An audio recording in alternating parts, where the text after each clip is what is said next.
అందరికీ నమస్కారం. తెలుగు స్టోరీస్ లైబ్రరీకి మీ అందరికీ స్వాగతం. ఇప్పుడు మనం వినబోయే కథ పెద్ద కథ. జలంధర చంద్రమోహన్ గారు రచించినటువంటి ఆత్మహత్య ఆఖరి భాగంలోకి వెళ్దాం. ఈ ఉత్తరం చదవగానే నాకే తెలియకుండా కళ్ళల్లో నీళ్లు తిరిగాయి.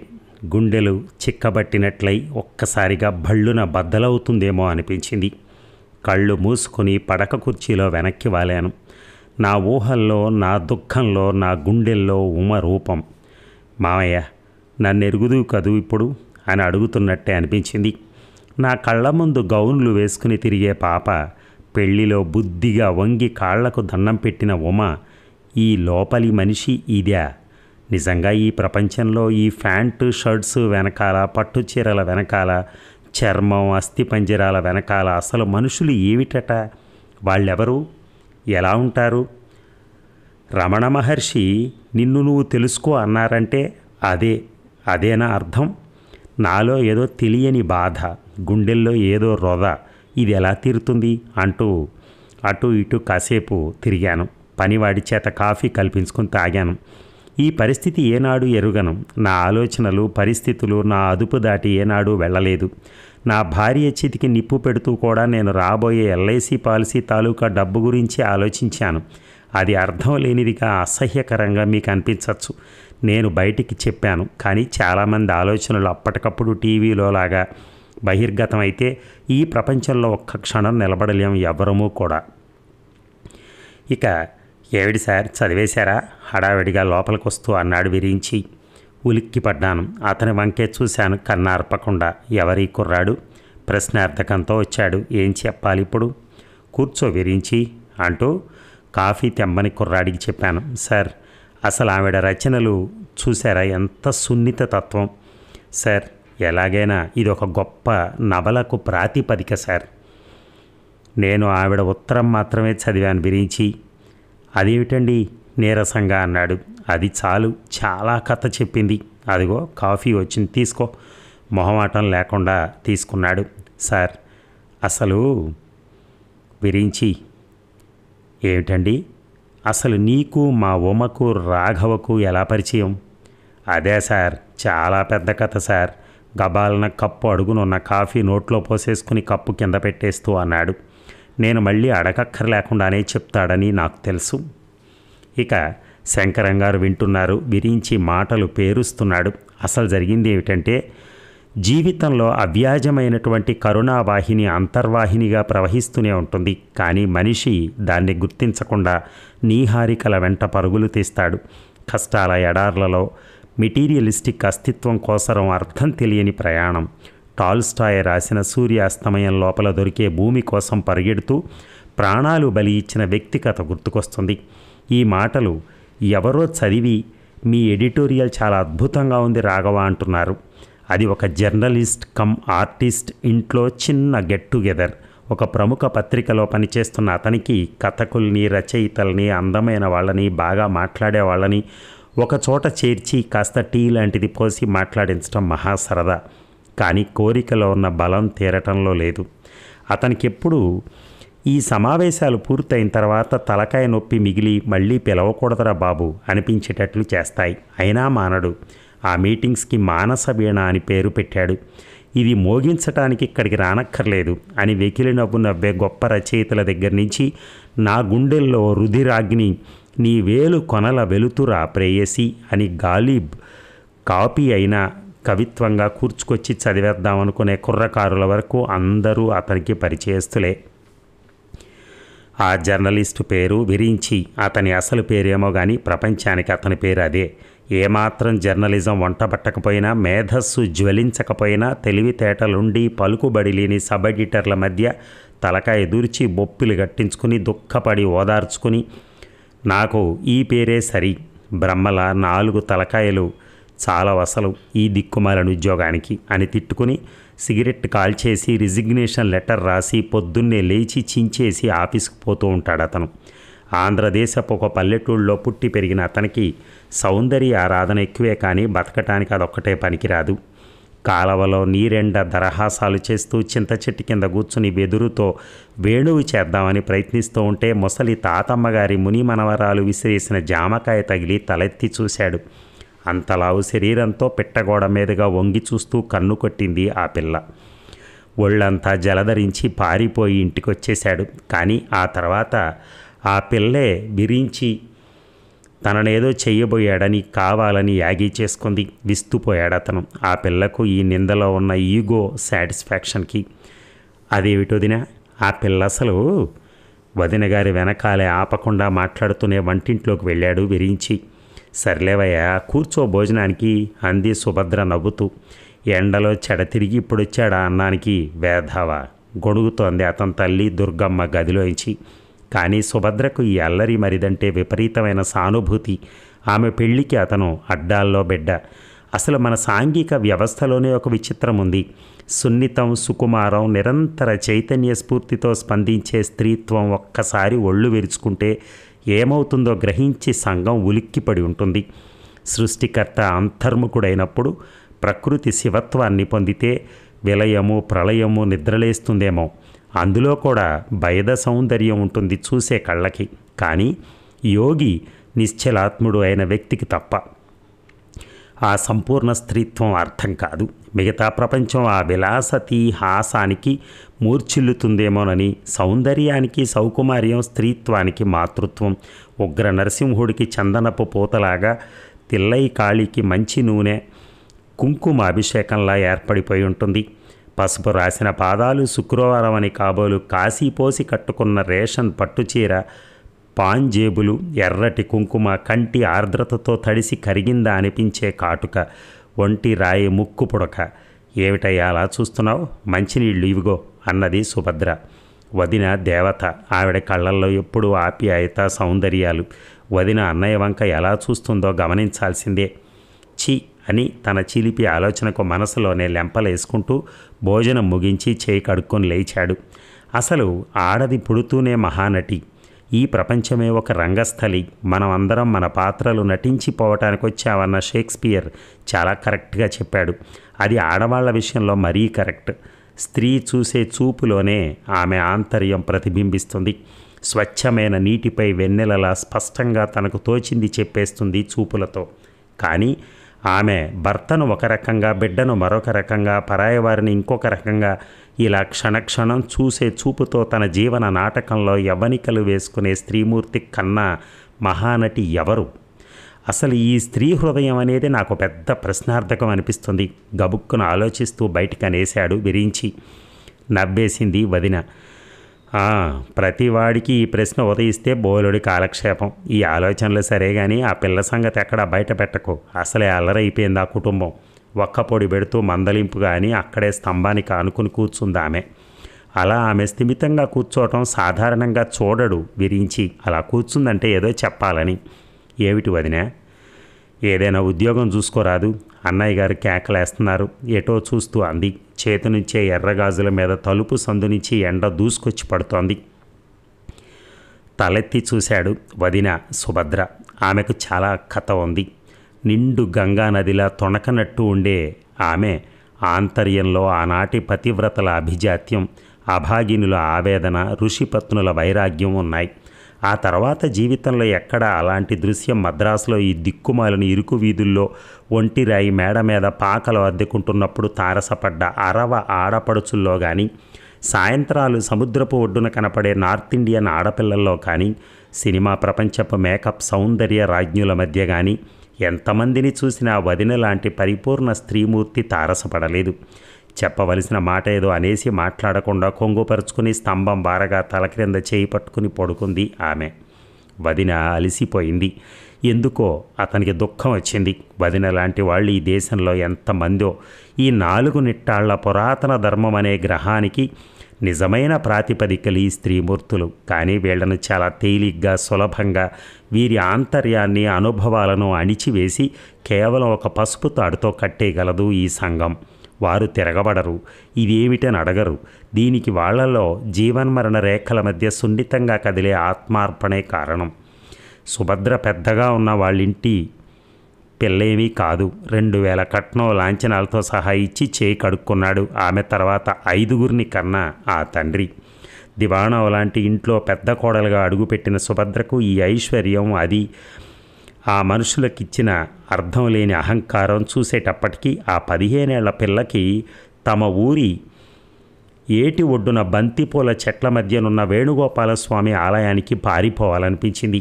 ఇక్కడ అందరికీ తెలిసింది డబ్బు, అది ఇచ్చే అహం. వాళ్లకు తెలియంది ఆప్యాయత, ఆదరణ. ఎవరితో మాట్లాడినా వాళ్ళ తాలూకా ఆస్తిని, మెళ్ళో నగలని బేరీజు వేస్తూ బతికేవారు వాళ్ళు. వాళ్ళందరికీ సరియైన ప్రతినిధి తన అత్తగారు. కొండ ఓటిదని తెలిసి కోడలి చేత కడిగించి విరిగిందని తిట్టే మనస్తత్వం ఆమెది. తెలియనిది తెలుసుకుందామనే ప్రయత్నంలో ఉంటారు జిజ్ఞాసువులు. తెలిసింది లౌకిక జీవితానికి అడ్డం పడకూడదని అనుకుంటాడు అజ్ఞాని. ఆమె చాలామందిలాగా రెండో కోవకు చెందిన మనిషి. ఆమె అహం తృప్తికి కోడలో ఒక ఆట బొమ్మ. శుక్రవారం తులసికి పసుపు పుయ్యాలని తెలియదు, ఆడదానివి కాదు అంటూ పొద్దున్నే భయంకరంగా రంకెలు వేస్తున్న అత్తగారిని చూసి ఆశ్చర్యపోలేదు సుభద్ర. అది అలవాటైపోయింది ఆమెకి. అంతకుముందు వారం తులసి కోటకు పసుపు రాస్తుంటే అంత చేటుపాటు తెలియని సంసారం అయితే ఎలా? దరిద్రురాలికి ఐశ్వర్యం పడితే ఇంతే, మరి కట్ట తెగినట్టే. తులసి చెట్టుకు కాస్త పసుపు కుంకుమ పెడితే సరిపోతుంది, ప్రతివారం మెత్తక్కర్లేదు అంటూ ఆవిడ చేతులు కాళ్ళు తిప్పుతూ చేసిన అభినయం ఇంకా గుర్తుంది సుభద్రకి. మళ్ళీ ఈ వారం ఇలా. ఆవిడకు కావాల్సింది మాట చెల్లటం. ఆ మాటల వెనకాల ఔచిత్యం లేదు. శుక్రవారం పూట మొత్తైదు ఉండి భర్తను శాపనార్థాలు పెట్టి శోకాలు తీయటం, ఇంటి మధ్యలో కూర్చుని పేలు తీసుకోవటం, ఇవన్నీ ఏ కుల స్త్రీ లక్షణాలని ఆవిడని అడిగేవారు లేరు. వయస్సుతో గౌరవాన్ని తెచ్చుకున్న వాళ్లతో సమాజం పడే బాధలు కోకొల్లలు. ఆ పల్లెటూరులో మెడనిండా కాసుల పేర్లతో చారెడు పసుపు, చారెడు కుంకుమతో మెరిసిపోయే దుర్గమ్మ అదృష్టవంతురాలు. పెద్ద ముత్తైదువ అందరికీ. అక్కడ అమాయకులకు, అక్షరం రాని వాళ్లకు ఆమె ప్రైమరీ స్కూల్ చదువు ఎక్కువ. కర్మ సిద్ధాంతం నమ్మే మనుషులు ఆమె ఎంత పుణ్యాత్మురాలు కాబోతే అంత అదృష్టవంతురాలు అవుతుందని ఆమెను అందలం ఎక్కించడం అలవాటైంది. కానీ అదే నిజమైతే వచ్చే జన్మకు ఏం దాచుకుంటున్నావని ఆమెను అడిగేవారు లేరు. మరి ఆమె భర్త ఈ భార్య గద్దరితనంతో ఏనాడో వేదాంతిలా అయిపోయి ఉంటాడు. ఏమన్నా ఏం మాట్లాడు. సర్వశోభాయమానంగా ఉండే ఇళ్లలో ఈ దౌర్భాగ్యపు అహంకారపు పూరితులైన ఆడవారి వల్ల, వారి అజ్ఞానం వల్ల కొన్ని తరాలు తీరని శాపాలకు గురవుతున్నాయి. పైగా వీరి అజ్ఞానం, అహంకారం కేవలం ఇల్లాలితనం చాటున దాక్కుని దిక్కులేని వాళ్ళందరికీ అక్రమ సంబంధాలు, దరిద్రులందరికీ దొంగతనాలు అంటగట్టగలవు. దేవుడు, వేదాంతం, పురాణాలు, కర్మ సిద్ధాంతం ఇవన్నీ వీళ్ళకి ఉపోషాలకు, పిండి వంటలకు, 10 మందిలో మేము అధికులం అనిపించుకునే భయంకర డాంబికత్వానికి ఉపయోగపడతాయి. కానీ తమలో నిరంతరం జ్వలించే ఆత్మజ్యోతి దర్శనానికి ఎంత మాత్రం ఉపయోగించడం లేదు. దేవుడు లేడు అనుకోవటం భయమేమో, కానీ ఉన్నాడు అనుకోవటం అడ్డం వాళ్ళకి. ఈ అజ్ఞానాంధకారాల మధ్య మరీ అయోమయంగా కనిపించేవాడు భర్త ఆమెకి. ఆ తల్లి ఎన్ని తిట్టినా మాట్లాడ్డు. తనకు తోచింది చేతనైందైన పని చేసేవాడు. అతడి చేసే కరణీకపు పని అదేమంత కష్టమైంది కాదు. నువ్వు నోరు మూస్తావా లేదా? ఒకరోజు అసుర సంధ్య వేళ తెగ తిట్టిపోస్తున్న దుర్గమ్మను చూసి నేరుగా ఇంట్లోకి వస్తూ ఒక అరుపు అరిచాడు రఘు. ఉలిక్కిపడింది సుభద్ర. దేవుడికి దీపం పెడుతూ ఇంటిల్లిపాది అదురుకున్నారు. ఏమన్నావురా? మీదకొస్తూ అడిగింది దుర్గమ్మ కళ్ళు ఎర్రన చేస్తూ. అంతటి మనిషి అలా అరిచేటప్పటికి వణికిపోయింది సుభద్ర. సిగ్గులేదు? ఆడదానివి కాదు, రోడ్డు మీదకి వినిపించేటట్టు అరుపులేమిటి? ఛీ! ఒక్క విదిలింపు విదిలించి దొడ్లోకి కాళ్ళు కడుక్కోవడానికి వెళ్ళిపోయాడు సుభద్ర పెద్ద మరిది రఘు. ఇంటిల్లిపాది అవాక్కైపోయారు. పటిక బెల్లం కోసరం దేవుడు గూడు దగ్గరికి వచ్చిన విరించి వదినగారి కొంగు మొహం చుట్టూ కప్పేసుకున్నాడు. భయంతో కుంచుకుపోతున్న అతన్ని దగ్గరకు తీసుకుంది సుభద్ర. నేరుగా వచ్చి పీట వేసుకుని మూత పెట్టిన దెబ్బరొట్టె కంచంలో పెట్టుకుని, వదిన ఆవకాయ వెయ్యి అని అరిచి అది తిని వెళ్ళిపోయాడు రఘు. కానీ ఆ రోజు మొట్టమొదటిసారిగా ఆ ఇంట్లో విప్లవం తలెత్తిందని, దానికి పరోక్షంగా సుభద్ర బలైపోతుందని కల్లో కూడా అనుకోలేదెవరు. ఆ రాత్రి దుర్గమ్మగారి పెడబొబ్బలు, శాపనార్థాలు, మామగారి మౌనం, ఆడబిడ్డల సతాయింపు, వీటన్నిటి నుంచి పారిపోయి ఇంటి పెరట్లో కాస్త దూరంగా ఉన్న వేప చెట్టు దగ్గర మంచం వేసుకుని చీకట్లో కూర్చుంది సుభద్ర. ఆమె మనస్సు తడిసి ఉబ్బిన దేవదారు చెక్కలాగా బరువుగా ఉంది. ఇదిగో తీసుకో, ఆ చీకట్లో ఒక చెయ్యి ఆమె మంచం మీదకి వంగింది. భయపడి ఒక్క అరుపు అరవబోయింది. నేనే వదినా, రఘుని, తీసుకో, నీకు నేరేడు పళ్ళు ఇష్టమని తెచ్చాను. అవాక్కయ్య అలాగే చీకట్లో అప్పుడే రూపుదిద్దుకుంటున్న 16 ఏళ్ల పిల్లాన్ని చూస్తూ కూర్చుండిపోయింది. ఎక్కడి నుంచో నెగడు చుట్టూ లంబాడీలు నృత్యం చేస్తున్న సంగీతం, పసిబిడ్డ ఏడుపు, కాపుల ఇంట్లోంచి పొగ, చవితి చంద్రుడు. సుభద్ర భర్త పొలం నుంచి వచ్చినట్టున్నాడు. గబుక్కున లేచి వెళ్ళిపోయింది లోపలికి. ఆ రాత్రి రఘు భోజనానికి రాలేదు. ఎక్కడ తిరుగుతున్నాడో వేధవ. రాణి అత్తగారి అరుపులకు సమాధానం చెప్పలేదు సుభద్ర. అంతకుముందే తను చూశాను అంటే ఏం ముప్పో అని మాట్లాడకుండా వంటిల్లు కడిగి ముగ్గు పెట్టి బయటపడింది. ఇక పుట్టిన 3 నెలలకే తల్లికి మళ్ళీ నెల తప్పితే తలచెడిన మేనత్త తీసుకెళ్ళింది రఘుని పెంచడానికి. కృష్ణా జిల్లా పల్లెటూరులో మోదుగు చెట్టును ఆనుకునున్న పెంకుటింట్లో సాయం సంధ్యవేళ దీపపు బుడ్డి వెలిగించుకుని తాటాకు విసినకర్రతో విసురుకుంటూ తత్వాలు పాడే ఆ మేనత్ అంటే చాలా ఇష్టం రఘుకి. ఆమె మహా సౌందర్యవతి. ఆమె కంటి రెప్పలపైన తెలుపు గులాబీ రంగు కలిసిన వర్ణం, కాటుక పెట్టినట్టుండే కళ్ళు, గులాబీ పెదవులు, తీర్చిదిద్దినట్టుండే పలువరస, మరొకసారి చూడాలనిపించే మనిషి ఆమె. పొట్టు పొయ్యిలో పంట, కాలవ నుంచి తెచ్చే నీళ్లు, ఈ కష్టాలేవీ ఆమెను కదిలించలేదు. ఎందుకో ఆమె భర్త పోయిన తర్వాత మనోవర్తి 4 ఎకరాలతో విడిగా వేరే ఊరిలో ఉండేది. అంతేగాని అన్నగారింటిని ఆశ్రయించలేదు. ఆమె దగ్గర మతిభ్రష్టుడైన ఒక వ్యక్తి ఉండేవాడు. వయసులో ఆమె కన్నా 20 ఏండ్లు పెద్దయిన ఆయన ఆమె భర్తకు సవితి అన్నగారన్నమాట. అత్తగారి ఆస్తికి మిగిలిన ఏకైక వారసుడు. అతని పిచ్చి ఏమంత ప్రమాదకరమైంది కాదు, ఎవరిని బాధించేది కాదు. పొలాల గట్టున తిరుగుతూ సైకతలింగాలు చేస్తూ స్నానాలు జపాలు చేస్తూ తిరిగేవాడు. ఆమెకు ఆయనకు ఏమిటి అనుబంధం అంటే సమాధానం లేదు. ఆయన లోకంలో ఆయనుంటే ఆమె ఆయనను చూస్తూ కూర్చునేది. ఇక ఆ పిచ్చి లేదు, ఏమీ లేదు ఆ మొదనష్టపోడికి. దాని రంకుమొగుడు మాకు తెలియదా ఏమిటి? హాయిగా 4 ఎకరాల కొండ్ర మీద హైవేస్తో ఇక్కడ మా దగ్గర ఉండొచ్చుగా, రంకు నేర్చినమ్మ బొంకుని ఎరవదా అని దుర్గమ్మ గారి చేతులు 2 గాలిలో తిప్పుతూ దుమ్మెత్తిపోసేది ఆడపడుచు గుర్తుకొచ్చినప్పుడల్లా. కొంచెం పెద్దవాడైన తర్వాత రఘు, అత్తయ్య ఆయన ఎవరు అని అడిగితే ఆకాశం కొండ కలిసే చోటు చూస్తూ నవ్వి ఊరుకునేది ఆవిడ. పసిబిడ్డగా ఉన్నప్పటి నుంచి రఘుని ప్రాణంగా పెంచేది ఆవిడ. వెచ్చటి ఆవిడ స్పర్శలో తత్వాలు వింటూ హాయిగా నిద్రపోయేవాడు రఘు. ఆమె మంచితనం, సౌందర్యం, స్వాతంత్రం అతని వ్యక్తిత్వంపై చెరగని ముద్ర వేశాయి. ఎప్పుడైనా ఆవిడతో తల్లిగారి ఊరికొచ్చినా తల్లి ఏదో ఒక రకంగా ఆవిడతో తగువ వేసుకోవడం చూసి చిరాకు పుట్టేది అతనికి. కానీ మేనత్త మాత్రం దుర్గమ్మ గారిని చూసి మూర్ఖపు పసిబిడ్డ మీద జాలి పడుతున్నట్టుగా నవ్వేది. ఆవిడ మరింత రెచ్చిపోయేది. తల్లి మీద అంతర్లీనంగా పరమ భయంకరమైన జుగుప్స పెరిగిపోయింది రఘుకి. కారణం ఇది అని చెప్పలేకపోయేవాడు. ఏ ఆడది తల్లిలా మాత్రం ఉండకూడదనిపించేది అతనికి. హాయిగా సాగిపోతున్న రఘు జీవితంలో అత్తయ్య పిచ్చి బావగారి మరణం చెరగని ముద్ర వేసింది. వాళ్ళు ముగ్గురు దాయం ఆడేవారు.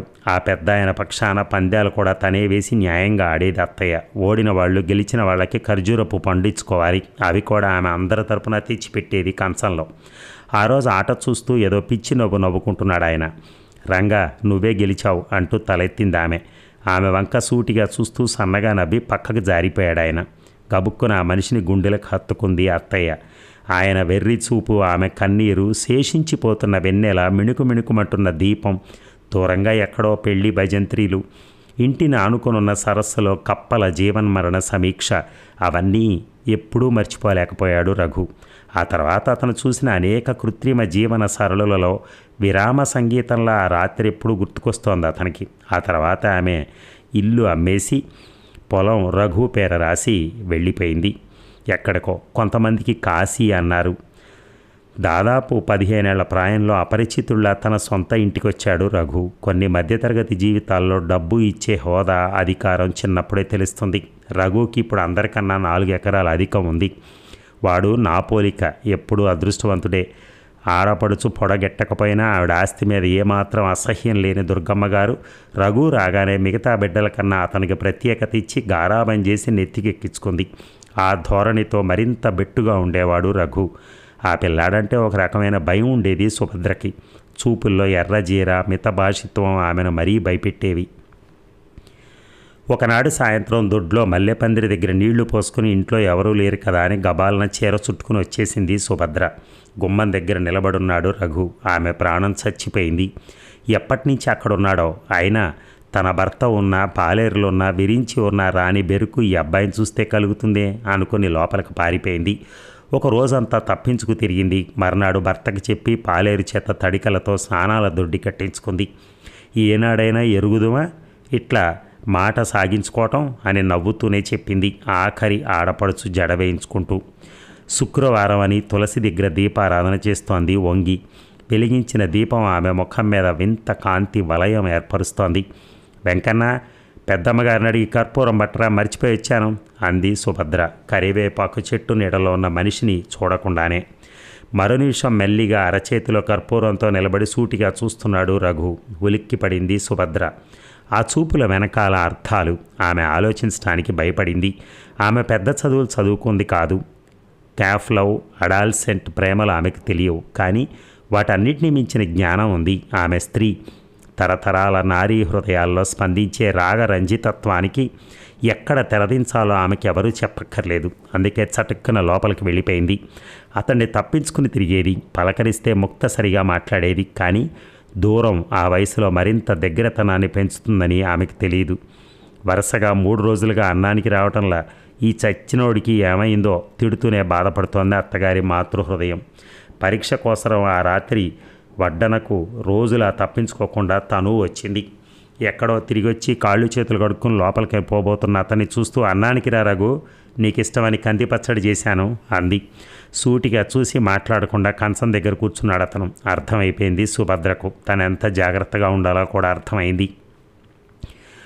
రేపు శ్రావణ శుక్రవారం, చెరువులో తామర పూలు తెమ్మనండి అత్తయ్య, పూజ చేసుకుందాం చెప్పింది అత్తగారికి. ఎవరు తెస్తారే, పాలేరు పక్కూరు తిరణాలకు పోయాడు, చూద్దాంలే అంది దుర్గమ్మ మజ్జిగ చేస్తూ. మర్నాటి పొద్దునకల్లా తామర పూలతో వచ్చాడు పాలేరు. పోలేడంతా సంబరపడిపోయింది సుభద్ర.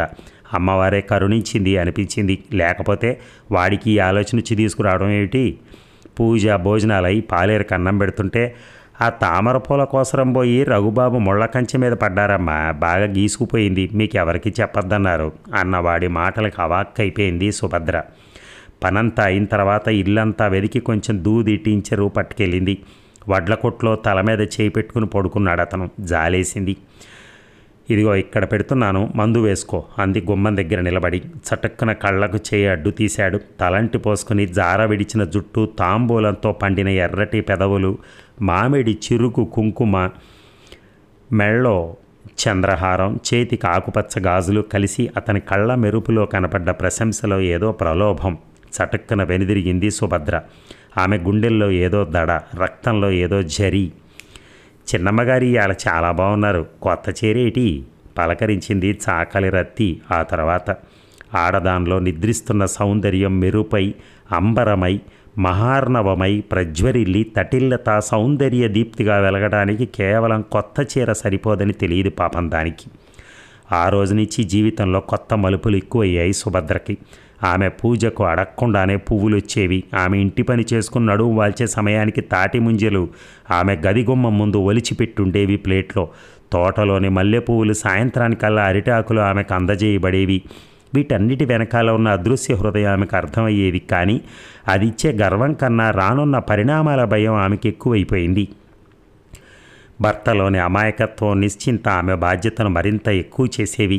నేను ఈ ఇంటి పెద్ద కోడల్ని. దుఃఖమైన, సుఖమైన, కష్టమైన, నిష్ఠూరమైన ఈ కుటుంబ సుఖశాంతులు, మిగతా వారి నైతిక విలువలు నా మీద ఆధారపడి ఉంటాయి. అమ్మా అన్నపూర్ణ, నాకు ఆత్మశక్తి ప్రసాదించు. ఏ ప్రలోభాలకు లొంగకుండా నీలో కలిసిపోయే అనుభూతి నాకు ప్రసాదించు అని వెండి కుందుల్లో దీపాలు వెలిగించి ఎర్ర మందారాలతో దేవిని అలంకరించి ప్రార్థించేది సుభద్ర. ఏమిటి నీ పిండాకుడి చాదస్తం, ఎంతకీ తెమలదే ఆ పూజ, చస్తున్నాం, పిల్లలు అన్నాలకని కడబట్టిపోతున్నారు అని అరిచింది అత్తగారు ఒకరోజు. ఎక్కడి నుంచి వచ్చాడో మరొకసారి తగువ పెట్టుకున్నాడు రఘు. సుభద్రకు తెలుసు తనను ఎవరేమన్నా అతను ఊరుకోడని. కానీ ఎలా అతన్ని ఆపటం? ఆమె చిన్న బుర్రకి ఈ సమస్యకు పరిష్కారం తెలియలేదు. ఇది మరొక రకం ఆడదాని సమస్య అయితే పరిష్కారం ఎలా ఉండేదో కానీ ఆ వ్యక్తి సుభద్ర అవ్వటం వల్ల సమస్య. రఘుకి 18 ఏళ్లు దాటాయి. యవ్వనం అతనిలో మరింత విప్లవాన్ని రేపుతోంది. ఎక్కడెక్కడి తగాదాల్లోనూ తలదూర్చేవాడు. ఏ పని చేసినా అతిగా చేసేవాడు. పొద్దున్నే చెరులో దుక్కితే సాయంత్రం దాకా ఈదేవాడు. పట్టణానికి సినిమాలకు పోతే 3 ఆటలు చూసి కానీ వచ్చేవాడు కాదు. తగాదాలకు దిగితే ఎదుటి మనిషికి స్పృహ తప్పేదాకా కొట్టేవాడు. ఎన్ని విషయాలు విన్నా ఏమనేది కాదు సుభద్ర. ఆమె వినాలని ఏదో అనాలని మరీ చేసేవాడు. చిన్నబాబుని కాస్త కేకలేయండమ్మా. ఆ సుబ్బారాయుడు గారి కోడలతో ఏటి ఒడ్డున కనపడ్డాట. ఆవిడ చేయి పట్టుకోవడం చూశారట ఎవరో. అసలే ఆ మనిషి నీతి జాతి లేని మనిషి. కబురు అందించి చల్లబోసి వెళ్ళిపోయింది రంగి. స్థాణువులా నిలబడిపోయింది సుభద్ర. అత్తగారు శాపనార్థాలు ప్రారంభించింది. రఘుని, అతన్ని పెంచిన అత్తయ్యని అందరినీ తిట్టింది. సుబ్బారాయుడు గారి కోడల్ని, ఆవిడ వంశాన్ని గుంటలో పెట్టి లేవనెత్తింది. ఆవిడ బాధలో అర్థం ఉందనిపించింది సుభద్రకి. రఘు వస్తాడేమోనని భయపడుతూ ఉండగా రానే వచ్చాడు అతను. తల్లి తిట్లన్నీ విన్నాడు, కానీ చాలా విచిత్రంగా నోరు మెదపలేదు. సుభద్రను ఒక్క చూపు చూసి లోపలికి వెళ్ళిపోయాడు. ఆ కళ్ళల్లో వెటకారానికి ఒళ్ళు మండిపోయింది సుభద్రకి. ఒళ్ళు మర్చిపోయి అంత కోపం వచ్చింది. నేరుగా అతనితో పాటు గదిలోకి వెళ్ళి నిలబడి, ఏమిటి నీ ఉద్దేశం? ఆ మనిషి ఎట్లాంటిదో తెలుసా? గట్టిగా అడిగింది. ఒక్కసారి ఆమె వంక చూసి గడ్డం మీద చేయబట్టుకుని రాసుకుంటూ ఎటో చూస్తున్నాడు అతను. వచ్చే నవ్వు అణుచుకుంటున్నాడు. అది అసలు భరించలేని విషయం. భగ్గుమంది సుభద్రకి. మాట్లాడమే. సన్నటి ఆమె గొంతులో చాలా పదునుంది. అందరూ సుభద్రలు గారుగా, తప్పుకోవదినే, స్నానానికి వెళ్ళాలి. అంత మెత్తగా చెప్పి అవాక్కై నిలబడ్డ ఆమెను తప్పించుకుని స్నానానికి వెళ్ళిపోయాడు. ఇలా ఈ జీవన నాటకం ముగిస్తే ఎలా ఉండేదో కానీ సుభద్ర అంత అదృష్టవంతురాలేం కాదు. పూర్ణం బూరెలు మీ ముఖంలా ఉన్నాయి. ఏమిటివి? మామగారు కేకలేస్తున్నారు. ఆవిడే చేసింది. చిన్న ఆడపడుచు అవి చేసింది. ఆ విషయం తెలియదు పాపం ఆయనకి. విస్తట్లోంచి దూరంగా పెట్టాడు రఘు. సుభద్రే చేసిందే. పాపం పాకం కుదురుండదో. చిన్నాడపడుచు చటక్కున అంది. అప్పటిదాకా విడిగా తీసి పెట్టినవి నెయ్యి వేయించుకుని తింటున్నాడు రఘు. ఏ వదిన పేరు చెప్పగానే ఎక్కుతున్నాయే రఘు? అవాక్కైపోయింది సుభద్ర. ఆవిడ మాటల్లో వెటకారం, మరేవో అర్థాలు. బర్మా ముడి, ఆర్టిఫిషియల్ దిద్దులు, తెల్లటి ఛాయ, మొహానికి రాసే రోజా రంగు పౌడరు, ఇవన్నీ బస్తీలో ఉండి వచ్చే ఆవిడ లక్షణాలు. ఆవిడకి యావత్తు ప్రపంచం మీద ఎందుకో తెలియని అసూయ. ఎప్పుడూ ముక్కు చిట్లించి కళ్ళద్దాల్లోంచి చూస్తూ తప్పులు వెతకడానికి ప్రయత్నిస్తూనే ఉంటుంది. 3 పిల్లలు, మంచి భర్త ఉన్నా ఆవిడెప్పుడు ఎవరి మీదో ఒకరి మీద తన అసూయ గుమ్మరిస్తూనే ఉంటుంది. ఒక దీపావళి పండక్కి పులిహార కలిపితే చాటుగా ఆవిడ అందులో గుప్పెడు ఉప్పు కలపడం చూసింది సుభద్ర. ఎవరికి చెప్తుంది? దాని వెనక వస్తువు పాడవడం కన్నా మరో ఆడదానికి పేరు రాకూడదనే అసూయ ఉంది. ఆవిడ పుట్టింటికి వచ్చినప్పుడల్లా ఆమె పట్ల బహు జాగ్రత్తగానే ఉంటుంది సుభద్ర. ఆమె ఉన్నన్నాళ్ళు ఆమె కన్నా నదరుగా ఎక్కడ కనిపిస్తానోని వేలి ముడిలోనూ జిడ్డు మొహంతోనూ ఉంటుంది. ఏమిటా మడ్డి స్వరూపం, నా కూతురు చూడు అని అత్తగారు కేకలేసినా లక్ష్య పెట్టదు. ఈ మాటల కన్నా ఆడపడుచు అసూయ సహింపలేనిది. అటువంటి మనిషి ఇవాళ భల్లున ఒక మాట అంది. ఆ మాట అప్పుడు ఎవరూ పట్టించుకోనట్టున్నా అనుమాన బీజాలు మాత్రం నాటబడ్డాయి.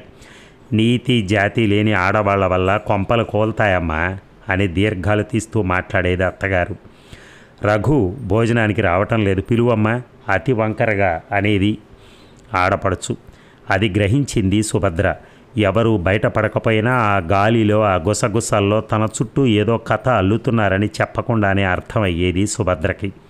అందుకే వాళ్ళుండగా అతనితో జనాంతికంగా మాట్లాడేది. వాళ్ళు లేనప్పుడు అసలు పట్టించుకునేది కాదు. అది తెలివి తక్కువ నిర్ణయం అని ఆమెకు అప్పుడు తెలియదు. మనుషులు నిందవేయటానికి ఆధారం అక్కర్లేదని, రఘులో ఎందుకో పుట్టిన ఈ కార్చిచ్చు తను నిర్లక్ష్యం చేయటం వల్ల మరింత బగ్గుమంటోందని ఆమెకు అర్థం కావటానికి కొద్ది రోజులు పట్టింది. కార్తీక మాస స్నానాలతో మనసుకి, శరీరానికి కూడా అలుపుతో జ్వరం వచ్చింది సుభద్రకి. ఆమెను పెద్దగా పట్టించుకున్న వారెవరూ లేరు. జ్వరం ఉన్నన్నాళ్ళు లంకణాలు, ఆ తర్వాత చింతకాయ పచ్చడితో పథ్యం, ఇది మామూలే. ఆ రాత్రి ఆమెకు విపరీతమైన జ్వరం. భర్త పని మీద బయటికెళ్ళాడు. ఆమె చేయిని ఎవరో ముట్టుకున్నట్టయింది. చటుక్కున లేచింది కాళీలాగా. రఘు ఆమె జ్వరం చెయ్యిని కళ్ళకి ఆనించుకున్నాడు. ఒక్కసారి గుండె గుబేలు మంది. ఇంటి నిండా జనం. ఆ రాత్రి వేళ ఇతన్ని ఎవరైనా చూస్తే, అయినా ఈ అబ్బాయికి నా గురించి పట్టదా అనుకుంది. ఒక్కసారిగా చెయ్యి గుంజుకుంది. దుఃఖం, రోషం ఆమె ఏం చేస్తుందో ఆమెకే తెలియదు. కుంపటి మీద నుంచి పాలు దించి అట్లకాడ గాల్చి ఆ చేతి మీద వాత పెట్టుకుంది. ఆ చెయ్యి కోసేయాలన్నంత కచ్చ వెనకాలే వచ్చినట్టున్నాడు అతను. వదినా అని ఒక్క అరుపరిచి చటుక్కున అట్లకాడ లాక్కున్నాడు. లైటు వెలిగింది. ఏమమ్మా, ఏమిటి రాసక్రీడలు? అసలే జ్వరం కదా. ఆడపడుచు కళ్ళల్లో రాక్షస ఆనందం, ఏదో కూడని పని చేశానన్న శాడిస్టిక్ తృప్తి. ఏమైందో తెలియకుండానే సుభద్ర కళ్ళు తిరిగి పడిపోయింది. ఆమెకు మామూలు తెలివి తెలిసేటప్పటికీ 2 రోజులైంది. ఇంటిల్లిపాది ఆమెను దోషిని చూస్తున్నట్టు చూస్తున్నారు. తులసి కోటకు తల వాల్చి జుట్టు విరబోసుకుని ఆకాశంలోకి చూస్తూ కూర్చుంది సుభద్ర. భగవంతుడా, ఏమిటి పరీక్ష నాకు? ఆమె గుండెలు మండిపోతున్నాయి. అప్పటికి 10 రోజులుగా భర్త పొలం వెళ్ళిపోతున్నాడు. రాత్రిళ్ళు పొడి పొడిగా మాట్లాడుతున్నాడు. ఆ రాత్రి చెప్పులు వేసుకుని వెళుతున్న వాడిని మెల్లగా ఆపింది. కలంకారీ చీరలో కళ్ళ కాటుకతో దేవతలా ఉందామె. కానీ అతనికి పెద్ద చెల్లెలు తల్లి చెప్పిన మాటలు వంటబట్టాయి. వాళ్ళు కాలక్షేపానికి అన్నట్టుగా రాద్ధాంతం చేసినా ఆమె జీవితాన్ని ఆ మాటలు కాలనాగుల్లా కాటు వేశాయి. నువ్వేమనుకోకు, వాళ్ళు ఏవేవో అన్నారు. అయినా నేను నీకేమీ లోపం చేశాను? ఏమైనా నా మనస్సు సమాధానపరుచుకునేదాకా నిన్ను ముట్టుకోలేను. గోడ పట్టుకుని ఎటో చూస్తూ 4 మాటలు మాట్లాడి చీకట్లో బ్యాటరీ లైట్ తీసుకుని వెళ్ళిపోతున్న అతన్ని చూస్తూ గోడకి అలాగే చేరగిలబడిపోయింది ఆమె. దేవుడా, నేనే పాపం చేశానని నాకీ శిక్ష అని గుండెలు అవిసేలా ఏడ్చింది. చచ్చిపోదామనుకుంది. చచ్చిపోతే తన నేరం మరింత ఎక్కువగా చిత్రీకరిస్తారేమో అని ఆగింది. అంత దుఃఖంలో కూడా పాపం రఘు ఈ విషయం వింటే చచ్చిపోతాడు అనుకుంది. చావని, నాకే అసలు ఇదంతా అతని మూర్ఖత్వం మూలంగా కాదు. ఆలోచిస్తూ దుఃఖం పడుతూ నరకం అనుభవిస్తోంది ఆమె. నేను ఏ తప్పు ఏ పాపం ఎరగనని భర్తకి ఎలా చెప్పాలి? దేవుడు లాంటి ఆ మనిషిని బాధ పెట్టి నేనేం బావుకుంటానని? భగవంతుడా, నాకేదన్నా శిక్ష వెయ్యి, ఇలా ఆలోచిస్తోంది ఆమె. అదే ఈ గడ్డ మీద పుట్టిన స్త్రీలోని విచిత్రం. ఆమెలో నీతి ఎంత మత్తులా పనిచేస్తోందంటే చేయని తప్పుని ఆపాదించుకుని శిక్ష విధించుకోగల శక్తి ఆమెకుంటుంది. మరి ఇది చూసిన సర్వేశ్వరి గుళ్ళో దీపం వెలుగుతూనే ఉంది. నదీ నదాలు ప్రవహిస్తూనే ఉన్నాయి. పువ్వులు వెన్నెల వికసిస్తూ వెలుగుతూనే ఉన్నాయి. వీటన్నిటి ఆంతర్యం రంగరించుకుని పవిత్రత కోసరం చందనపు కట్టెలలో సజీవ దహనమయ్యే స్త్రీమూర్తి ఆత్మాహుతి ఏ ధూళిగా మారి ఈశ్వరత్వాన్ని చేరుతుందో. ఆంతర్యం నిద్ర లేచిందంటే అది కార్చిచ్చు. తనను తాను చేయని తప్పుకి హారతిగా అర్పణ చేసుకుంటున్న ఆమెకి, అమాయకుడైన తన భర్తను రక్షించమని ప్రార్థించి ఉపవాసాలు చేస్తున్న ఆమెకి ఒకరోజు మధ్యాహ్నం వడ్లగది పక్కన పాలేరు పెళ్ళం రంగితో తప్పు చేస్తూ కనపడిన భర్తను చూడగానే చరాచర ప్రపంచం వణికి మొక్కలైపోయినట్టు అనిపించింది. ఆమెలో రక్తం గడ్డ కట్టుకుపోయింది. గిరుక్కున వెనుదిరిగి గద్దిలో కుప్పకూలిపోయింది. ఆడదే కట్టు దాటుతున్నప్పుడు ఉప్పు కారం తినే మగవాడు చేస్తాడా? అత్తగారికి తెలుసు కాబోలు ఆమె వినేట్టు అంటోంది. పొయ్యి కట్టెల మంటలో ఎసరలా కుతకుతలాడుతోంది. మెదడు కాలిపోతున్నట్టు అనిపిస్తోంది. గడ్డం మోకాలు కానించి అలాగే కూర్చుండిపోయింది. రఘు నీకేమైనా చెప్పాడే అమ్మాయి? మెల్లగా తలెత్తి చూసింది. అత్తగారి మాటల్లో ఎన్నో అర్థాలు. ఊరిల్లాడు, కాలేజీలో చేరతాట. అప్పుడే రాను, నా పొలం డబ్బు పంపించమని రాశాడు చెప్తోంది ఆవిడ. విని ఊరుకుంది సుభద్ర. ఎంత హాయిగా వెళ్ళిపోయాడు. కానీ ఆలోచిస్తున్న కొద్దీ అతని మీద కోపం రావటం లేదు ఆమెకి. శరీరాన్ని మనసుని అప్పగించిన భర్త, చాకిరీ పొందుతున్న అత్తగారి కుటుంబం, వీళ్ళలో ఎవరికి నిజాయితీ ఉందని, ఎవరు తన దుఃఖాన్ని పంచుకుంటున్నారని, ఆ వెలుతురు లేని తాటాకు వంట వసారాలో ఆమె కన్నీళ్లు అలికిన నేలకి ఆ అగ్నిదేవుడికి అంకితమైపోయాయి. నేలకి అగ్నిదేవుడికి ఎన్నో రాత్రులు అలా శూన్యంలోకి చూస్తూ పడుకుంది. కళ్ళు నెప్పులు పుట్టేదాకా నక్షత్రాలు లెక్కబెట్టేది. మనసు నిద్రపోయేదాకా పంచాక్షరి మంత్రం చదివేది. ఎక్కడో ఈ అండాండంలోని పవిత్ర భారతదేశంలో ఆంధ్ర రాష్ట్రంలో మారుమూల పల్లెటూరులో దురదృష్టవంతురాలైన ఒక స్త్రీమూర్తి దుఃఖంలో చేసే ఆ పంచాక్షరి జపం ఆ పరమశివుడికి వినపడిందో లేదో కానీ అర్ధరాత్రి వేళ ఆమె భుజం మీద పడ్డ బరువైన చేతి స్పర్శకు ఉలిక్కిపడి లేచింది భర్త. నా పవిత్రత మీద నమ్మకం వచ్చిందా? నాకన్నా పవిత్రులైన ఎంతమందిని ముట్టుకున్న తర్వాత ఈ నమ్మకం వచ్చింది? నేను నీ భార్యనా? వాళ్ళల్లో ఒకదాన్నా? నేనే రకంగా నీకెక్కువ? ఇన్ని మాటలు ఒక్కసారిగా సంధించిన బాణాల్లా ఆమెలో ఎక్కుపెట్టి నిలబడ్డాయి. పస్వంతి మధ్యమం. ఇవి దాటిన ఆ మాటలు మంత్రాక్షరాలై వైఖరి రూపం ధరించలేదు. కారణం, అవి సంఘ స్వరూపాన్ని కూకటి వేళ్లతో కదిలించి యాసిడ్తో కాలుస్తాయి. అంత పని ఆమెలో క్షమ కలిగిన నారీత్వం చేయనివ్వదు.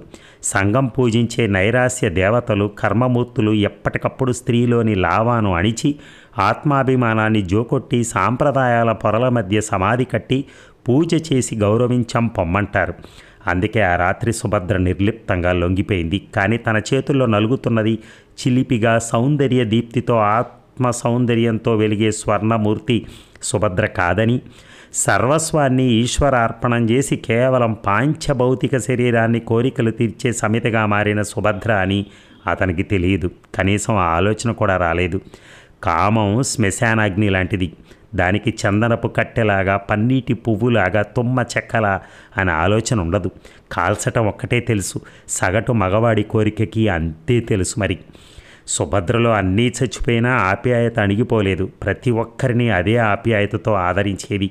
ఇంతవరకు ఎదుగుతున్న విరించి ప్రత్యక్ష సాక్షి. అతనికి కథలో చాలా వంతు తెలుసు. అందుకే వదిన దేవత అతనికి. ప్రతి స్త్రీమూర్తిలోనూ ఆవిడ దర్శించడానికి ప్రయత్నించేవాడు. అప్పుడప్పుడు రఘు డబ్బు కోసం వచ్చి 2 రోజులు ఉండిపోయేవాడు. కాలగర్భంలో అనుమానాలు, కావేశాలు కలిసిపోయినా సుభద్రలో వెనకటి ఆ సజీవమూర్తి లేదు. రఘు ఆమెతో మాట్లాడేవాడు కాదు. పట్నంలో చదువు పూర్తి చేసుకోగానే అక్కడే ఎవరో అమ్మాయిని పెళ్లి చేసుకున్నానని ఇంటికి పిడుగులాంటి ఉత్తరం రాశాడు రఘు. ఇంట్లో అందరూ ఏకమై చాలాసేపు చర్చించుకున్నారు. కానీ ఆర్థికంగా స్వతంత్రుడు, మొండివాడు అయిన అతన్ని ఇదేమిటి అని ఎవరు అడగలేరు. ఆ కోపం ఆ పెళ్లి కూతురు మీదకి తిప్పుకుని ఎలాంటిదో, ఏ మత్తు పెట్టి వల్లో వేసుకుందో, సినిమా పిల్లేమో అంటూ రకరకాల వ్యాఖ్యానాలు చేసి తృప్తిపడ్డారు. సుభద్ర ఏ విషయంలోనూ కల్పించుకోలేదు. రఘు పెళ్ళయిందని తెలియగానే పనిగట్టుకుని చూడటానికి వెళ్ళాడు విరించి. తెల్లగా, నాజుగ్గా, వంకుల జుట్టుతో చాలా బాగుంది చిన్నదిన లక్ష్మి. 2 రోజుల్లోనే ఆమె చాలా అర్థమైపోయింది అతనికి. ఆమెకు కోపం ఎక్కువ. మెటీరియలిస్టిక్ వర్డ్స్ మీద విపరీతమైన కోరిక, డబ్బున్న అహం, అనాగరికత అంటే అసహ్యం. ఇవన్నీ నచ్చలేదు విరించికి.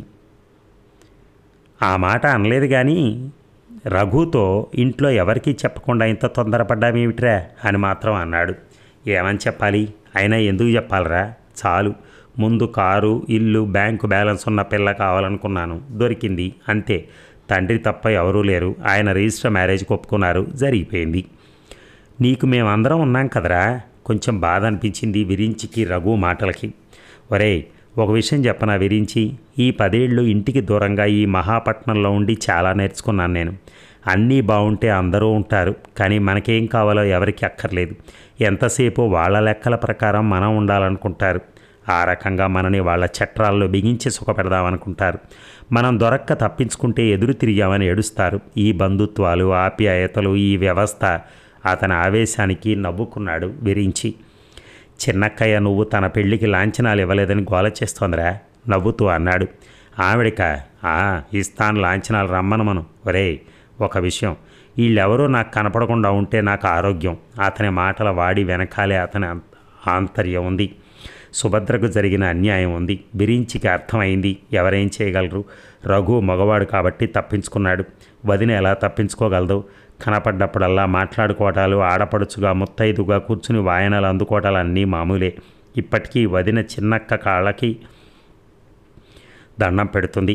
పండగ నాడు భర్త కాళ్ళకి దండం పెడుతుంది. తనలో జీవిని అంతర్ముఖం చేసుకుని తనకు జీవితేచ్ఛను చంపేసిన ఈ మనుషులకు తనువు వంచి నమస్కరింపజేసే ఈ వ్యవస్థలో ఏదో గొప్ప ఔన్నత్యం అన్నా ఉండాలి, పర్వర్టిజం అన్నా ఉండుండాలి. మా ఇంటి మరో కోడలు లక్ష్మి. ఆమెకి ఏ సెంటిమెంటు పెద్దగా లేదు. అందుకే వదినలాగా ఏ బాధ్యత, ఏ నిందా కూడా మొయ్యదేమో. కానీ సుభద్ర అంటే ఆరాధించిన రఘు మరి లక్ష్మి లాంటి సరిగ్గా వ్యతిరేకం అమ్మాయిని ఎలా ఇష్టపడ్డాడో. చిన్న వదిన ఎలా దొరికిందన్నయ్య? గబుక్కుని అడిగేశాడు ఆలోచనల్లోంచి. సింపుల్, అందరికీ సుభద్రలు దొరకరు కాబట్టి. నోట్లో సిగరెట్ పెట్టుకుంటూ ఒక చేత్తో కారు డ్రైవ్ చేస్తూ అన్నాడు. అవాక్కైపోయాడు విరించి. ఏమిటి వీడి ఉద్దేశం? అంటే వదిన చెయ్యని నేరానికి శిక్ష అనుభవించింది తన వల్లే కాబట్టి తన చుట్టూ అభేద్యమైన కోట కట్టుకుని అందులో ఎవరిని అడుగు పెట్టనీయకుండా ఒంటరిగా అందులో కుమిలిపోతున్నాడా వీడు? అందుకే భార్యగా అధికారాలు చెలాయించే అమ్మాయి తన మనసు గురించి ఆలోచించిన అమ్మాయిని చేసుకుని తనకు తాను శిక్ష విధించుకున్నాడా? తల తిరిగిపోయింది చివరికి. ఏదో అడుగుదాం అనుకునే లోపల దిగు, స్టేషన్ వచ్చింది, అందరిని అడిగానని చెప్పు. కారు రివర్స్ చేస్తూ వెళ్ళిపోతున్న అన్నగారిని చూస్తూ నిలబడిపోయాడు విరించి. ఇక ఈ కథంతా గుర్తుకొచ్చింది విరించికి. అలా పడుకున్న సుభద్ర వంక కన్నార్పకుండా చూశాడు. కళ్ళ కింద చారలు, తలలో అక్కడక్కడ నెరిసిన వెంట్రుకలు, నీతి తాలూకు కోటలో నిద్రపోతున్న ఆత్మ, పిల్లలు లేని ఆ మాతృమూర్తికి అందరి మీద ఆప్యాయితే. ఇప్పటికీ ఆమె మారలేదు, సహనం పోలేదు. పక్షవాతం వచ్చిన అత్తగారికి, కీళ్లవాతం వచ్చిన మామగారికి సేవ చేస్తూనే ఉంది. చేస్తున్న ప్రతి పని పూజలా చేస్తుంది. ఈ అనంత జీవనయాత్రలో ఇది ఒక మజిలీ అని ఆమె అనుకోవటం లేదేమో కానీ ఆమె జీవన విధానం మాత్రం అదే. నువ్వేదన్నా ఉద్యోగం చేయరాదు అని వదిన కేకలేగానే ఎవరో స్నేహితుడు రికమెండేషన్ మీద ఫ్రీలాన్స్ జర్నలిస్ట్గా జీవితం ప్రారంభించి ఒక పేరెన్నికగన్న పత్రికలో స్థిరపడ్డాడు. ఇక విరించి కాఫీ తాగుదాంరా అని పిలిచాడు రాఘవ. అతను సబ్ ఎడిటర్ అయినా దాదాపు ఈ తరం పత్రికకు జీవనాడి లాంటివాడు. అతనంటే మహా ఆకర్షణ విరించికి. అతనిలోని మేధావి అంటే కొంచెం భయం కూడా. ఏదో రాసి 4 డబ్బులు జేబులో వేసుకుని పోకుండా చాలా విషయాలు చర్చనీయాంశాలుగా చేసి పాఠకుల ముందు పెట్టి ఒక్కొక్కసారి చిక్కుల్లో ఇరుక్కుంటాడు కూడా అతను. కానీ దేనికి భయపడ్డావు. మేరు సమాన ధీరుడు. తక్కువ మాట్లాడి ఎక్కువ చెప్తాడు. కాఫీ తాగుతూ రాఘవ టేబుల్ మీద కొంగి చూశాడు. ఆత్మలు ఉన్నాయా లేవా అని వచ్చే వారానికి చర్చనీయాంశం కాబోలు తయారు చేస్తున్నాడు. ఏవిటి సారి గోల, దిక్కుమాలిన ఆత్మలు ఉంటే మనకేలా పోతే మనకేలా అన్నాడు సాగదీస్తూ విరించి. నవ్వేశాడు రాఘవ. అందుకే నువ్వంటే నాకిష్టం. దేనికి దిక్కుమాలిన ఆత్మలు అన్నందుక? కాదు, నువ్వు ఏది చెబుదామనుకుంటావో సరిగ్గా దానికి రివర్స్లో మాట్లాడతావు. అదేం గొప్ప కాదు. అసలు ఏది ఆలోచిస్తున్నావో దానికి వ్యతిరేకంగా మాట్లాడేవాళ్ళు మనకు గురుతుల్యులు. హిపోక్రసీలో డాక్టరేట్ ఉన్నవాళ్ళు చాలామంది ఉన్నారు. సన్నగా నవ్వేశాడు రాఘవ. ఇంతలో ఎవరో యువ కవి వచ్చాడు. రావడమై చాలా దూకుడుగా వచ్చాడు. కుర్చీ బర్రును లాగి కూర్చున్నాడు. అతన్ని చూడగానే ఫైల్లోంచేదో కాగితాలు తీసిస్తున్నాడు రాఘవ. విరించి చుట్టూ చూశాడు. మామూలు చెక్క బల్లలు, కొన్ని గాడ్రేజ్ కుర్చీలు, వాటి మీద ఏమాత్రం కళాత్మకంగా లేని రబ్బర్ స్టాంపులు, జీవం లేని ఫైళ్ళు, వాటి మీదకు వంగి నిరాసక్తిగా పనిచేస్తున్న మనుషులు. కానీ వీళ్ళందరి సమ్మేళన శక్తి నుంచి ఒక గొప్ప పత్రిక వెలువడుతోంది. దాని వెనకాల మేధస్సు రాఘవ లాంటి వారిది. మేము అచ్చేసుకోమంటే ఎలా సార్? నేను నా కవిత్వాన్ని శ్రీశ్రీకి అంకితం చేశాను. ఆయన పోయిన సంవత్సరం ఇది. అరుస్తున్నాడు అతను గట్టిగా. సారీ, దానికి దీనికి సంబంధం లేదు. ఎందుకు బాగా లేదు అసలు? మొహం నిండా కండలు చించుకుంటూ అడిగాడు. అతన్ని పరీక్షగా చూశాడు విరించి. మంచి ఖరీదైన ప్యాంట్ షర్టు, వేలికి రవ్వల ఉంగరం, కారాకిళ్ళి, షోక్గా కనిపించాలనే ప్రయత్నం, చేతిలో ఆకలి కవిత్వం. రాఘవ ఏం చెప్తాడో చూద్దామని అతని వంక చూశాడు. అది పబ్లిష్ చేయడానికి అనువుగా లేదు. ఆ విషయం చెప్పడానికి మీరెవరు?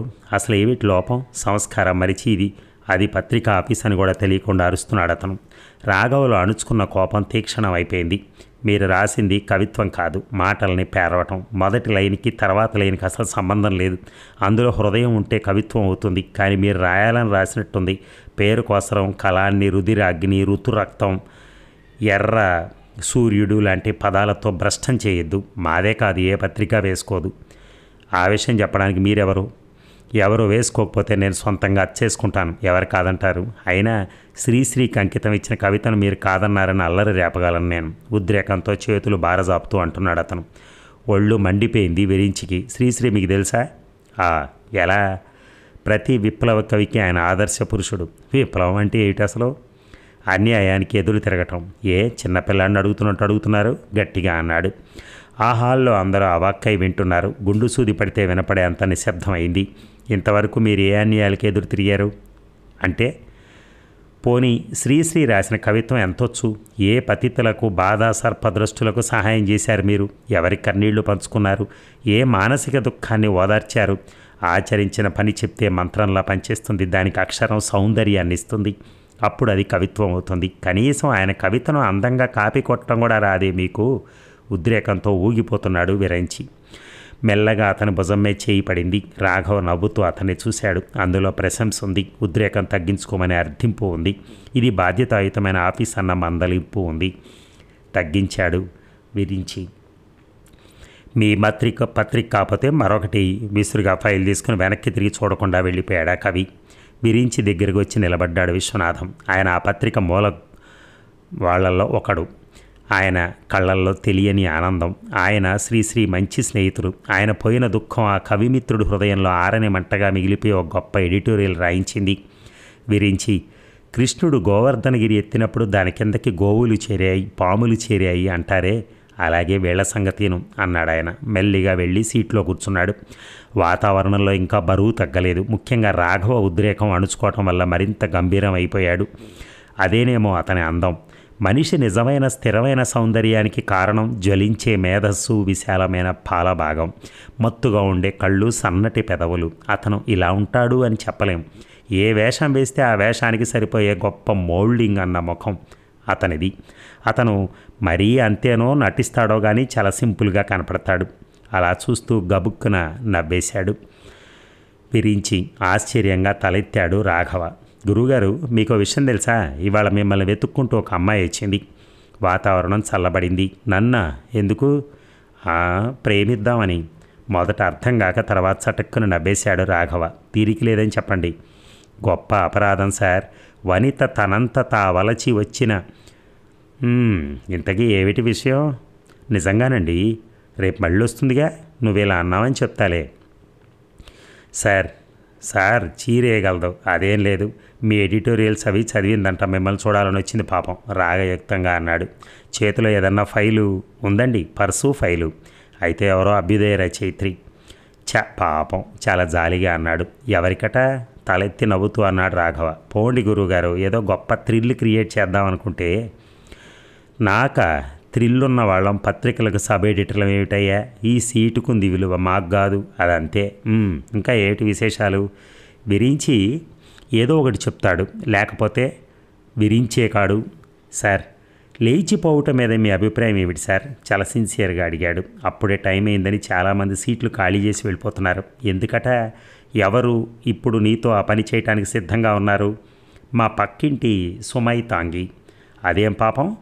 మంచి ఉద్యోగం, షిఫాన్ చీరలు, సెటిల్మెంట్ ఉన్న ఉద్యోగం, థ్రిల్లు లేదట పాపం. ప్రేమిద్దామని ప్రయత్నించింది, నేను కొరుకుడు పడలేదు. పోనీ పెళ్లి చేసుకుందామని ప్రయత్నం. ఏది, నిన్నే? నాకన్నా 7 ఏళ్లే పెద్ద సార్. ఆయన షేక్స్పియర్ చేసుకోలే. మధ్యలో ఆయన ఎందుకు కానీ. మరి లేచిపోవటం అంటావేమిటి? అదే, సుమై తాంగినికి మనం లొంగితే మా ఇంట్లో టాపు లేచిపోవడం సార్. పెదవి నొక్కి పట్టి నవ్వుతున్నాడు కళ్ళతో రాఘవ. అతని కళ్ళల్లో విరించి అంటే ఉండే ఆప్యాయత వెలుగుతోంది. అది సరే సార్, ఆదివారం మా ఇంట్లో రచయితల మహాసభ, రూమ్ చిన్నది కాబట్టి అడ్డమైన వారిని తీసుకురావద్దని ప్రార్థన చెప్పి పోబోయాడు విరించి. ఇక విరించి, ఇవాళ నీకు ఒక వింత వ్యక్తిని చూపిస్తాను, ఆశ్చర్యపోతావు. తన గదిలో ఉన్న 2 కుర్చీలు ఇంటిగల బామ్మగారిని కాపాడమని అప్పచెప్పి ఆవిడనే వేడుకొని 2 చాపలు అడిగి తీసుకుని ఎదురుపడ్డ సుమై తాంగి కళ్ళజోడులోంచి ఇచ్చే సందేశాలని తప్పించుకోవటానికి భరతనాట్యం చేసినంత పనిచేసి గదిలో పడ్డ విరించి ఎదురుగా కూర్చుని ఉన్న రాఘవ మాటలకు లిక్కిపడ్డాడు. మీకు నాకు కూడా వింతగా కనిపించే వ్యక్తా సార్? మనిషే.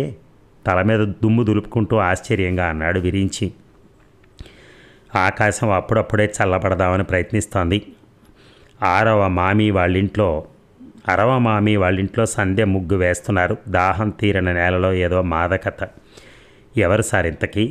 చాపలు సర్దేసి మంచినీళ్ళు తెచ్చేసి అప్పడిగిన ఫ్లాస్క్ నిండా కాఫీ పోసేసి మెల్లిగా అడిగాడు విరించి.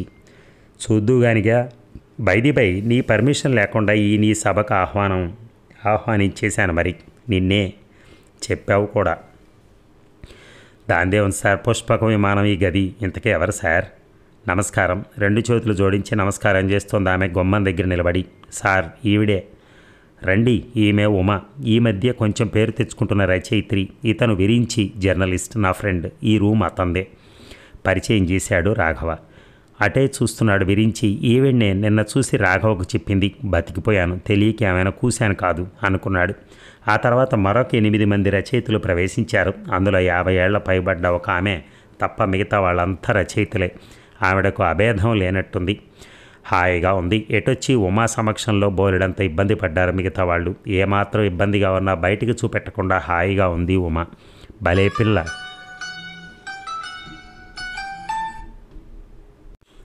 భలే పిల్ల అనుకున్నాడు విరించి. ఏవో గాయాలు, మాటల గాయాలు, మధ్య మధ్య రాజకీయ పార్టీ గోలలు, ఏవో గేయాలు, కవితాగానం అది చాలా బాగున్నా ఆ విషయం చెప్పేవారు లేరు. నేటి స్త్రీలు పురుషుల దురహంకారం అనే టాపిక్ మీద 2 పేజీలు చదివారు ఆ పెద్ద వయసు రచయిత్రి. అక్కడున్న మిగతా పురుషులంతా నోరు మెదపకుండా విన్నారు. ఈ ఫార్స్ అంతా ఇంతింత కళ్ళతో చూస్తూ కూర్చున్న ఉమ ఒక్క మాట మాట్లాడలేదు. ఈవిడ ఏమిటి అసలు అని అలా చూసేస్తున్నాడు విరంచి. మెల్లిగా అందరూ సెలవు తీసుకుని కదిలారు. మీరు చలంగారి జీవితం మీద ఏదో సమీక్ష లాంటిది రాశారు. అందులో రమణ మహర్షితో వారి అనుబంధం వివరించడం అంత అవసరమా అన్నట్టు రాశారు. నాకేం నచ్చలేదు అది, సూటిగా రాఘవను చూస్తూ అంది ఉమ. ఉలిక్కిపడ్డాడు విరించి. ఆశ్చర్యంగా ఆవిడని చూశాడు. చెవులకేవో రాళ్ళు పెట్టుకున్నట్టుంది, మెరుస్తున్నాయి. గుండ్రటి బొట్టు, కాటుక కళ్ళు, పెద్ద జుట్టు, ముక్కు పొడగ పెట్టుకుంటే ఎందుకో వదిన గుర్తుకొచ్చింది అతనికి. రాఘవ మామూలు తెల్లబట్టల్లో అతి సాధారణంగా కనపడుతున్నాడు, కానీ దాని వెనకాల ఏదో కనపడని కాంతి. ఇంటలెక్చువల్ అంటే ఇతనైనా? అతని చూపుల్లో అల్లరి ఉంది. ఎందుకింత మోకరి ప్రపంచం అంటే ఇతనికి అర్థం కాలేదు. అతన్ని అర్థం చేసుకుందామని చాలాసార్లు ప్రయత్నించాడు, కానీ ఒక పట్టాన కొరుకుడు పడడతను. మాట్లాడరే మళ్ళీ అడిగింది. తప్పంటారా? నవ్వుతూ అడిగాడు. తప్పు ఒప్పు సమస్య అక్షరాలకు లేదు. అవి స్వేచ్ఛా విహంగాలు. సర్వేశ్వరుడికి రూపమే ఉంటే అక్షరాలు ఆయన అంతర్బహిర రూపాలు. మరి చలం జీవితంలో నమ్మిన ఒక గొప్ప తాత్విక దర్శనానికి, భగవాన్తో అనుభవాల పరంపరకు అసలు అస్తిత్వం లేనట్టు ముఖ్యంగా మీరు రాయటం ఏమిటి అని. గదిలో ఒక్క క్షణం నిశ్శబ్దం మృదువుగా మోగింది. ఏమాత్రం డిసిప్లిన్ లేని ఈ బ్రహ్మచారి గదిలో ఈమె పాచి గోడ మీద వెన్నెల్లా ఉంది అనుకున్నాడు విరించి. నాకు తెలిసిన చలం, నా తెలుగుదేశానికి తెలిసిన చలానికి మొదట్లో ఈ గందరగోళం అక్కర్లేదు. కానీ ఆ తర్వాత ఆయనలో ఈ అన్వేషణ ఒక మలుపులో ప్రారంభమైంది. ఈ పాంచభౌతిక శరీరం, దానిలో శాశ్వతాత్మ వగైరా మెటా ఫిజికల్ కబుర్లు చెప్పటానికి చలమే అక్కర్లేదు. చాలామంది ఉన్నారు. దేశాన్ని తన అద్భుతమైన భాషతోనూ, తాత్కాలికమైనప్పటికీ సౌందర్యపూరిత భావనతోనూ కదిలించిన చలం అన్నేళ్ళు రమణాశ్రమంలో ఉండి తనుగా ఏం కనిపెట్టాడు? ఏమిటి ఆయనను కదిలించింది? కానీ విశ్వేశ్వరుణ్ణి మ్లేచ్చుకుడొక రకంగా, శంకరులు ఒక రకంగా, సామాన్యుడు ఒక రకంగా చూశారు. విశ్వేశ్వరుడు ఒక్కడే చూసింది, బతికింది చలం కాబట్టి చలంగా భగవాన్ని సమీక్షించి మనకేం మిగల్చలేదు అనే నా బాధ. మిగతా అందరిలా మతమత్తులో, తత్వమసిలో మునిగిపోయి మిగతా వారి మాటలతో తన ఆలోచనలు రూపుదిద్దుకున్న ఆయన కన్నా తెలిసిన అనుభవాలతోనో, ప్రతిరోజు ఒక మార్పుతోనో, ఎదుగుతున్న జ్ఞానంతోనో దేశంలో ఒక వర్గం వారి రక్తంలో వెచ్చని ఆవిరి, గుండెల్లో గాడుపులు తెచ్చిన చలం కావాలి నాకు. మీరు భగవంతుడిని నమ్మరా? పొడుగాటి జట ముందుకేసుకుని మడిగాళ్ళ మీద కూర్చుని అడుగుతున్న అమ్మాయిని చూసి బాబోయ్ అనుకున్నాడు విరించి. అతని దృష్టిలో సాధారణంగా అలా ఉండే ఆడపిల్ల, మీకే సినిమా హీరో అంటే ఇష్టం, మీ ఫేవరెట్ క్రికెట్ ఎవరో అని అడగాలి. మరి అసలు భగవంతుడంటే ఏమిటి? మీరు ఏర్పరచుకున్న ఈ భావాల రమ్య హర్మ్యాల నుంచి కొంచెం బయటపడితే ఆలోచించే అవకాశం ఉంటుందేమో. పోనీ మీరు చెప్పండి, ఎక్కడున్నాడని ఈ భగవంతుడిని మీరంతా ఇంత పాపాల భైరవుని చేసేస్తున్నారు? అహం బ్రహ్మోస్మి అనే మాట నమ్మదలుచుకుంటే అంతా భగవత్ స్వరూపులే. మరి అసహ్యత అంతా ఏమిటి? సర్వవ్యాపితత్వం, సనాతనత్వం, కనపడుతూ కూడా కనపడనట్టుండటం వగైరా ఊహలన్నీ భగవంతుడైతే ప్రస్తుతం విద్యుత్ శక్తి భగవంతుడు అవ్వాలి. ఈ గుణాలన్నీ దానికి ఉన్నాయి. మరి భగవంతుడి చుట్టూ ఏవో చీల్చలేని పొరలు కప్పి జనాన్ని భయపెట్టడం కన్నా నా దృష్టిలో భగవంతుడు ప్రతి గొప్ప కళలోనూ, ఉన్నతాత్ముడైన వ్యక్తిలోనూ, సౌందర్యపూరితమైన భావనలోనూ రూపు కట్టుకుంటాడు. ఐన్స్టీన్ క్వాంటమ్ థియరీ తర్వాత సైన్స్ మిస్టిజం దగ్గరైన తర్వాత కూడా మనుషులు మా దేవుడు మీ దేవుడు అని నరకాల్ని సృష్టించుకుంటున్నారంటే ఈ మూఢత్వం నుంచి విడిపోవటం వాళ్ళకి ఇష్టమైనా లేకుండా ఉండాలి, లేదా సాహసమైనా లేకుండా ఉండాలి. విశ్వవ్యాప్తమైన దానిలో తన సజీవతను ప్రతిబింబింపజేసుకుని తనలో సర్వ ప్రపంచాన్ని పునర్జీవింపజేసుకునే ప్రతిభావంతమైన థియరీ ఉందని ఎవరికి తెలుసు? అవన్నీ చదవండి, ఆ తర్వాత భగవంతుడి గురించి మాట్లాడండి అని చిన్న పిల్లలకు హోంవర్క్ ఇచ్చి పుస్తకం మూసేసే టీచర్లా ఆపేశాడు రచయిత రాఘవ. ఇక శంకరం గారి దగ్గర నుంచి నేరుగా వచ్చిన విరించి తండ్రికి జబ్బుగా ఉన్నదన్న టెలిగ్రామ్ చూసి రైలెక్కాడు. మానవత్వానికి జడత్వం నుంచి ఒక ప్రేరణ కావాలి. అది ఏ రూపంలో జరుగుతుందో చెప్పలేం. ఉమ స్నేహ మాధుర్యంతో విరించి ఈ జీవన నాటకాలకి సమీక్షుడయ్యాడు. అతను వెళ్ళేటప్పటికీ తండ్రి పోయాడు. 13 రోజుల కర్మ, మంచం మీద నుంచి లేవలేని తల్లికి వైధవ్యం. పార్వతీదేవి లాంటి అత్తయ్యని ఇలా చూడలేనయ్యా అని చెప్పి వెక్కి వెక్కి ఏడుస్తోంది సుభద్ర. ఆమె వంకే చూస్తూ కూర్చున్నాడు విరించి. అతనికి కళ్ళంబ నీళ్ళొచ్చాయి. ఈ దుఃఖం ఎంత గొప్పది, ఎంత పవిత్రమైంది, ఎంత క్షాళన దీనివలన. వదిన దుఃఖంలో అమ్మ తప్పులు, అమ్మ పెట్టిన బాధలు చోటు చేసుకోవు అనుకున్నాడు. రఘు అతని భార్య వచ్చారు. చాలా మ్యాటర్ ఆఫ్ ఫ్యాక్ట్గా చితి దగ్గర 2 చేతులు కట్టుకొని నిలబడి చూస్తున్నాడు అతను. వీడికి అసలు ఫీలింగ్స్ ఉండవా అనిపించింది విరించికి. ఎందుకురా ఫీల్ అవ్వంది చెప్పే హిపోక్రసీ నాకు లేదు. ఫీల్ అయ్యేవి చెప్తే ప్రపంచానికి అక్కర్లేదు, పైగా ఊరుకోదు. Let it go to hell అన్నాడు. రఘు భార్యలో కనపడే సున్నితత్వం వెనకాల ఏదో తెలియని కాఠిన్యం ఉంది. ఆ మృదుత్వం లేత చిగురాకు వంటిది కాదు, ఉలిపిరి కాగితం లాంటిది. ఏది ముట్టుకున్నా సున్నితంగా ఉండాలని, మునివేళ్ళు తప్ప మరే అవయవాలు పనిచేయనట్టుగా ప్రవర్తించాలనే తపన ఉంది ఆమెలో. అది అందరూ చూడాలని, అందులో ఈ అనాగరికత మధ్య తనకు ఒక ప్రత్యేకత కావాలనుకునే ఈగో ఉంది. సుభద్ర చిక్కిపోయింది, నల్లబడుతోంది. కాటుక కళ్ళ కిందకే నీలి నీడలు వచ్చేశాయి. కచ్చిక బూడిదతో అంట్లు తోవిన చేతులకు అప్పుడప్పుడు గోరింటాకు తప్ప మరే అనులేపనం లేదు. వేలుముడి తప్ప ఈ మధ్య జడ కూడా వేసుకోవటం లేదు. ఈ ఇల్లాలు మరొక ఆడదాని కష్టాలు ఆలోచిస్తోంది. చిన్న వదినకి ఈవిడంటే ఇష్టం లేదు, అయిష్టమూ లేదు. వదినంటే తన భర్తకి ఎంత గౌరవమో తెలుస్తోంది అయ్యమ్మకి ఎప్పుడైనా. ఆ అవకాశం ఈ జన్మకి రాదు. కొన్నంతే. ఎందుకో ఉమా గుర్తుకొచ్చింది విరించికి. వదినకి చెప్పాలనిపించింది. బంధువులంతా ఎక్కడ వాళ్ళక్కడ సర్దుకున్నారు. వాడు నీ మాట వింటాడు, చెప్పవే. అత్తగారు సతాయిస్తోంది దేని గురించో సుభద్రని. ఆ ఒక్కటి అడక్కండి నన్ను, నాకు తెలియదు అని వెళ్ళిపోయింది సుభద్ర. ఎంతో సహనంగా ఉండే ఆమె మాటల్లో అణుచుకున్న ఆవేశం వినిపించి ఉలిక్కిపడి తల్లి గదిలోకి వెళ్ళాడు. ఏమిటమ్మా? చూడరా, ఆ రఘుగాడు పెళ్ళాం మాట విని ఆ 4 ఎకరాల కొండరా అమ్ముకుపోతాడట. ఇక్కడ ఇంటికి వచ్చేది ఒళ్ళో పెట్టనా దళ్ళో పెట్టనా అన్నట్టుంది. ఆ 4 ఎకరాల ఐవేజు ఉంటే కాస్త కాలం హాయిగా గడుస్తుంది. వాడేదో గడిస్తున్నాడు, వాడి పెళ్ళాం తరపున బోలెడు ఆస్తి. వాడిని నోరు తెరిచి అడగవే అంటే నిక్కుతోంది. ఏం చూసుకుని ఆ వెరగబాటు? కాట్లో ఒక కాలున్నదాన్ని నాకోసరమా? తలుపుకు ఆనుకుని ఆవిడనే చూస్తున్నాడు విరించి. అమ్మా, ఈ పదానికి అర్థం ఏమిటసలు? ఎంత పరోక్షంగా వదిన చేత అడిగించి పని జరిపించుకోవాలనుకుంటోంది. ఆ మనస్తత్వంలో ఎంత వెలితి, ఎంత మురికి. ఇప్పటికీ కోడల మీద నమ్మకమూ లేదు, ఇష్టమూ లేదు. కానీ ఆవిడ ఆత్మాభిమానాన్ని తను సులభంగా తాకట్టు పెడదామనుకుంటోంది 4 ఎకరాల కోసరం. ఏం మనుషులు! నిజం ఉమ రాసింది. థాట్లో లేని నిజాయితీ, నిజాయితీ థాట్లో ఉంటే అన్నీ సజావుగా ఉంటాయి. అసహ్యం అనిపించి మారు మాట్లాడకుండా బయటకు వచ్చేశాడు. ఆ సాయంత్రం పొలం అమ్మటానికి బయానా తీసుకున్నాడు రఘు. పొలాల గట్లు మీద నడుస్తున్నారు 2 అన్నదమ్ములు. పెద్దన్నయ్య పని మీద పక్క ఊరు వెళ్ళాడు. ఇంటి పరిస్థితి చెప్పాలనుంది విరించికి. కానీ పత్రికలో ఉద్యోగం చేస్తూ నెలకి 100 ఇంటికి పంపేతాను, వాడిని ఆలోచించరా అని ఏమని అడగగలడు. అయినా చెప్పాలి. ఇంటి పరిస్థితి ఏం బాలేదురా. మాట్లాడలేదు రఘు. ఈ పొలం కూడా అమ్మితే వాళ్ళు మరీ రోడ్డును పడతారేమో ఆలోచిస్తున్నాడు రఘు. మధ్యాహ్నం అమ్మ అంటోందిరా. విన్నాను. ఆ గొంతులో రాయికుండే కాఠిన్యం ఉంది. ఏమిటి? ఆశ్చర్యంగా అడిగాడు విరించి. వదినను అమ్మ నన్ను అడగమంటాం. ఒరేయ్ అంటూ గిర్రం తిరిగి, మీరందరూ వెధవ కాగితాలు ఖరాబు చేయటమే కానీ ఈ పరిస్థితులకు నిప్పు పెట్టి ఒక ఉద్యమం లేవదీరాదట్రా. ఆ ముసలావిడ నన్ను అడ్డం పెట్టుకుని వదినను పెట్టిన నరకం, నోట్లో నాలిక లేనట్టు కనపడే అన్నయ్య పెట్టిన చెర నాకు తెలియదు అనుకుంటున్నావురా?